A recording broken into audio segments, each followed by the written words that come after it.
देश के उन वीर सपूतों को, उन बहादुर सैनिकों को नमन करता हूं जिन्होंने की राष्ट्र की सीमाओं की रक्षा के लिए जब भी आवश्यकता पड़ी है अपना बलिदान देने में वह पीछे नहीं रहे हैं। आज भी वह तैयार हैं और आज भी वह तत्पर हैं। साथ ही मैं उन सैनिकों की स्मृति को भी अध्यक्ष महोदय नमन करता हूं जिन्होंने की भारत की एकता और अखंडता सुनिश्चित करने के लिए अपना सर्वस्व बलिदान कर दिया।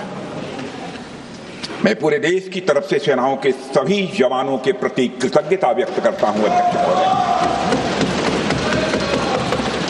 अध्यक्ष महोदय, आज मैं आपकी अनुमति से ऑपरेशन सिंदूर से जुड़े कुछ महत्वपूर्ण तथ्यों और विषयों को सदन के समक्ष रखने के लिए यहां खड़ा हूं।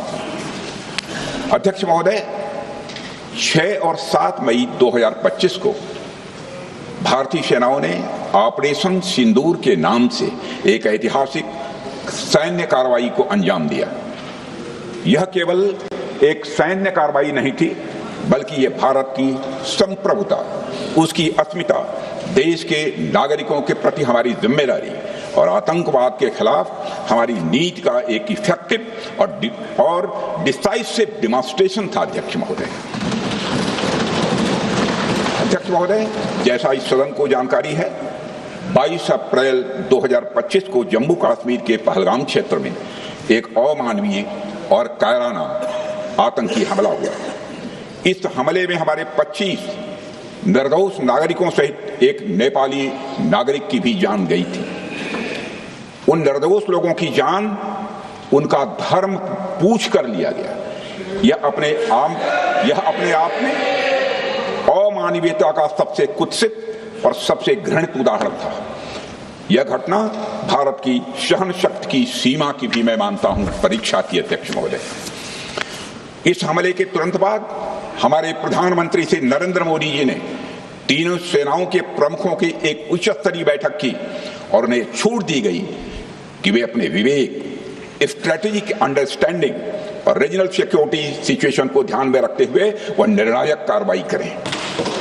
इसके बाद हमारे सैन्य नेतृत्व ने न केवल अपनी मैच्योरिटी दिखाई, बल्कि उस स्ट्रेटेजिक विजडम का भी परिचय दिया जिसकी उम्मीद भारत जैसी एक रिस्पॉन्सिबल पावर से की जाती है।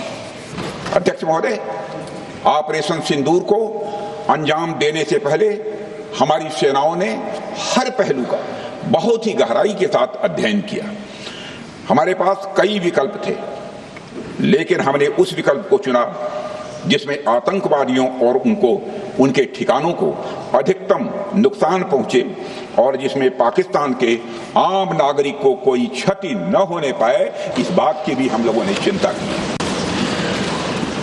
अध्यक्ष महोदय, हमारी सेनाओं द्वारा की गई वेल कोऑर्डिनेटेड स्ट्राइक्स ने 9 टेररिस्ट इंफ्रास्ट्रक्चर टारगेट्स को प्रिसीजन के साथ, सटीकता के साथ हिट किया और इस सैन्य कार्रवाई में एक अनुमान के अनुसार 100 से अधिक आतंकवादी, मैं बहुत संभल कर बोल रहा हूं अध्यक्ष महोदय, हमारी फिगर गलत ना होने पाए, फिगर इससे बहुत अधिक है। 100 से अधिक आतंकवादी, उनके ट्रेनर, उनके प्रशिक्षक, उनके हैंडलर, लश्कर तोयबा और हिजबुल मुजाहिदीन जैसे आतंकवादी संगठनों से संबंधित थे। ये वही आतंकी संगठन हैं जिन्होंने पाकिस्तान की सेना और ISI का जिन्हें खुला समर्थन प्राप्त है। अध्यक्ष महोदय, 7 मई 2025 को रात्रि 1:05 भारतीय सशस्त्र बलों ने ऑपरेशन सिंदूर प्रारंभ किया, जिसमें पाकिस्तान और पाक ऑक्युपाइड कश्मीर में भारत के खिलाफ आतंकी गतिविधियों से जुड़े 9 स्थानों को निशाना बनाया गया। इसमें POK के मुजफ्फराबाद में सवाई नाला और सैयदना बिलाल कैंप, कोटली में मस्जिद अब्बास व मसबर रहील शाहिद कैंप, कोटली में गुलपुर कैंप, भिम्बर में बरनाला कैंप, कोटली में अब्बास कैंप और पाकिस्तान के पंजाब प्रांत में बहावलपुर, मुहिदके और सरजाल और मेहमुना जोया शामिल थे। इनमें से 7 आतंकी शिविरों को भारतीय सेना ने पूरी तरह से नष्ट कर दिया।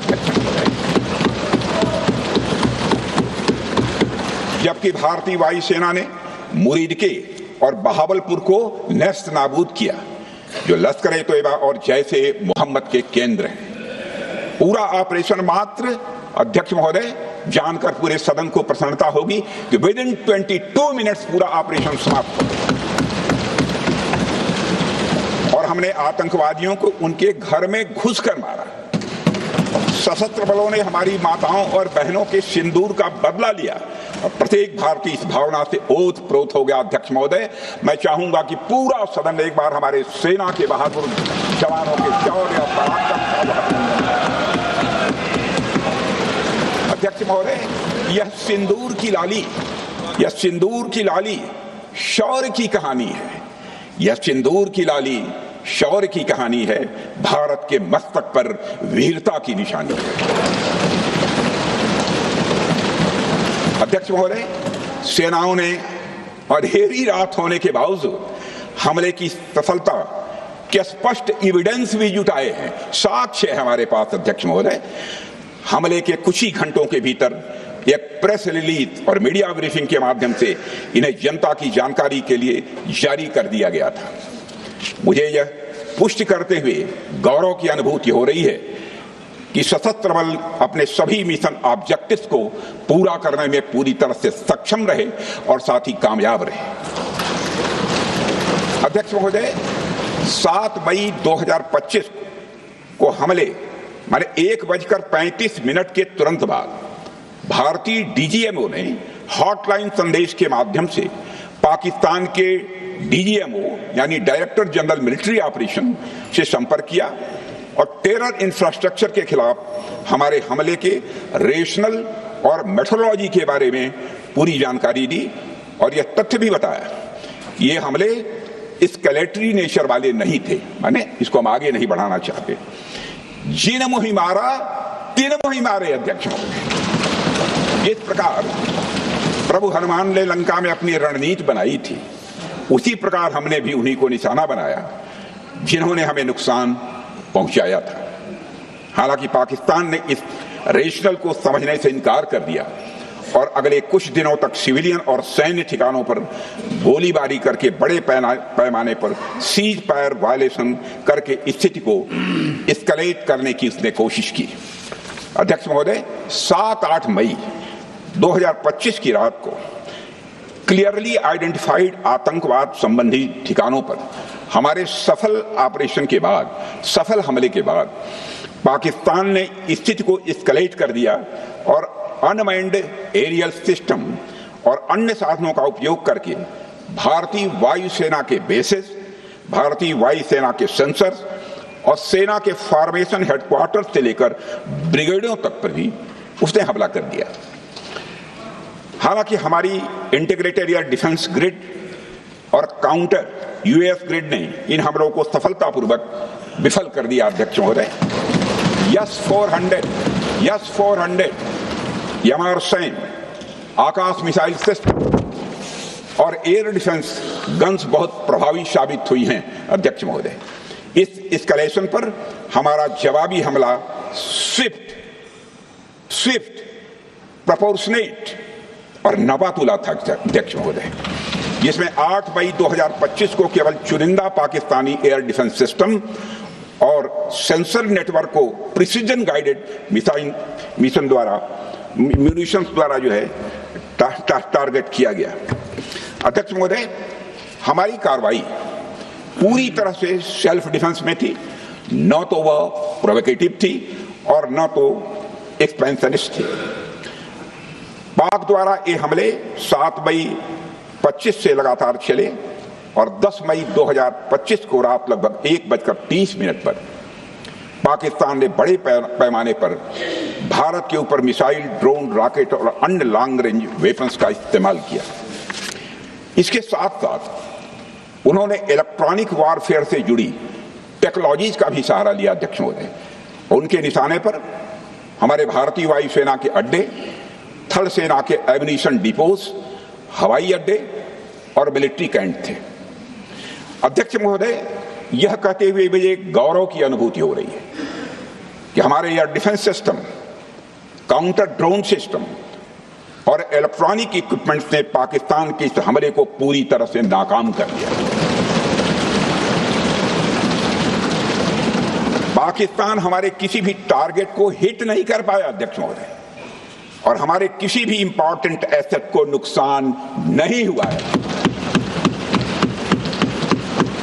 हमारी सुरक्षा व्यवस्था अध्यक्ष महोदय चाक चौबंद थी और हर हमले को हम लोग रोका गया। मैं इसके लिए भारतीय सेना के बहादुर सैनिकों की जमकर सराहना करता हूं, जिन्होंने दुश्मन के हर मंसूबे पर पानी फेर दिया।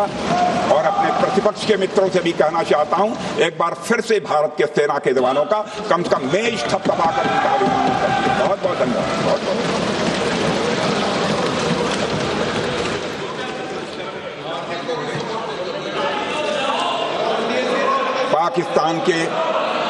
पाकिस्तान के इस हमले के जवाब में हमारी कार्रवाई साहसिक थी, ठोस थी और प्रभावी थी। भारतीय वायुसेना ने वेस्टर्न फ्रंट पर पाकिस्तान के हवाई अड्डों, command and control systems, military infrastructures और एयर डिफेंस सिस्टम को निशाना बनाया और इस मिशन को हमारी सेनाओं ने सफलतापूर्वक अंजाम देने में कामयाबी हासिल की।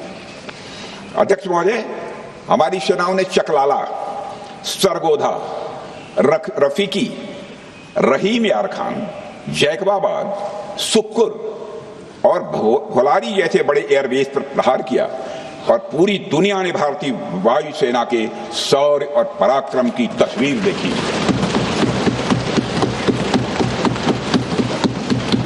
अध्यक्ष महोदय, ऑपरेशन सिंदूर ट्राई सर्विसेज कोऑर्डिनेशन का एक बेमिसाल उदाहरण था। जब भारतीय वायुसेना ने आसमान से हमले किए, हमारी थल सेना ने जमीन पर मोर्चा संभाल लिया। हमारे जवान नियंत्रण रेखा पर पूरी ताकत से डटे रहे और पाकिस्तान की हर हरकत का करारा जवाब दिया। अध्यक्ष महोदय, भारतीय नौसेना ने भी, लोग पूछते हैं भारतीय नौसेना का क्या रोल था, भारतीय नौसेना ने भी उत्तरी अरब सागर में अपनी तैनाती मजबूत कर दी। भारतीय नौसैनिकों ने पाकिस्तान को यह साफ संदेश दिया कि हम समुद्र से लेकर जमीन तक पाकिस्तान के हर महत्वपूर्ण ठिकानों पर प्रहार करने में न केवल सक्षम हैं बल्कि हम तैयार हैं। अध्यक्ष महोदय, इस ऑपरेशन का मकसद टेररिस्ट कैंप्स और उनके सपोर्टर्स को टारगेट करना, उन्हें नेस्त नाबूद करना था और यह साफ संदेश देना था कि भारत आतंकवाद के विरुद्ध जीरो टॉलरेंस रखता है। भारत ने कार्रवाई इसलिए रोकी क्योंकि कॉन्फ्लिक्ट के पहले और उसके दौरान जो भी पॉलिटिकल और मिलिट्री ऑब्जेक्टिव्स तय किए गए थे उसे हम पूरी तरह से हासिल कर चुके थे। इसलिए यह कहना, यह मानना कि यह ऑपरेशन किसी दबाव में रोका गया था, यह बेबुनियाद है और सरासर गलत है।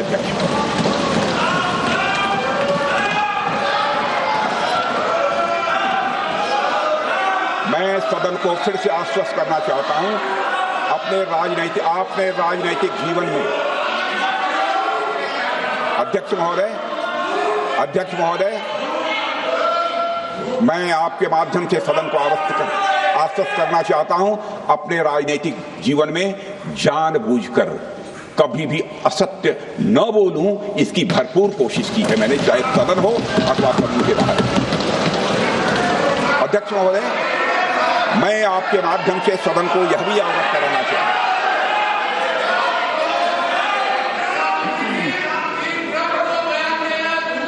प्लीज बैठिए।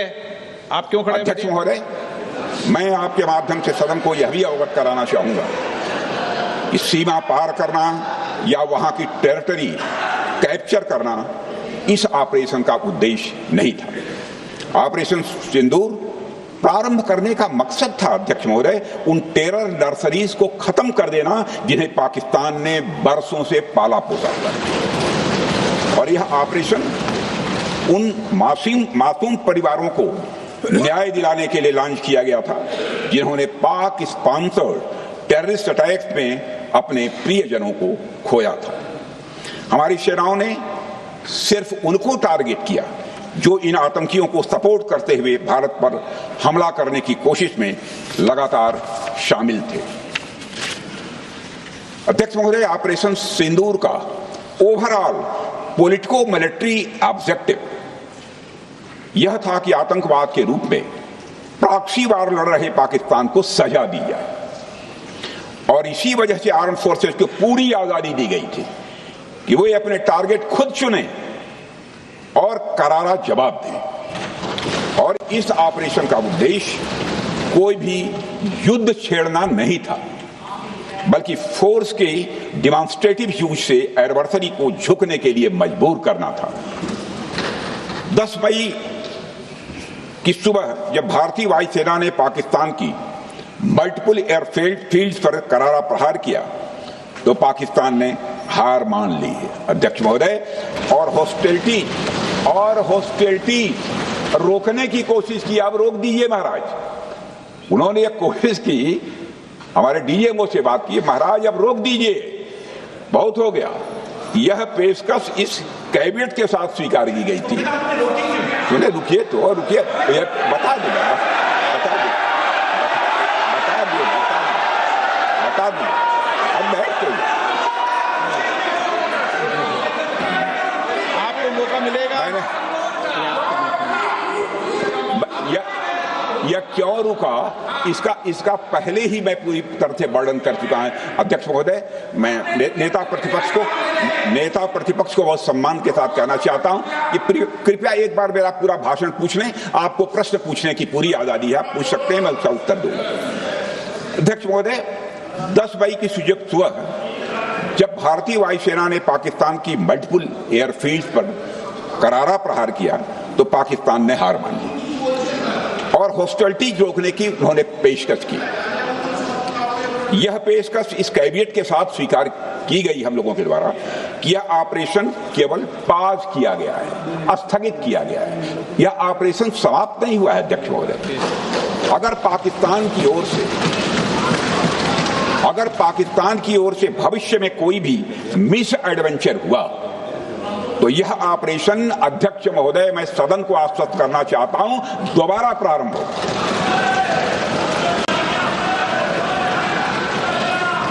अध्यक्ष महोदय, भारतीय वायुसेना के जबरदस्त हमलों, नियंत्रण रेखा पर थल सेना की मजबूत जवाबी कार्रवाई और नौसेना के हमलों के डर ने पाकिस्तान को झुकने के लिए मजबूर कर दिया अध्यक्ष महोदय।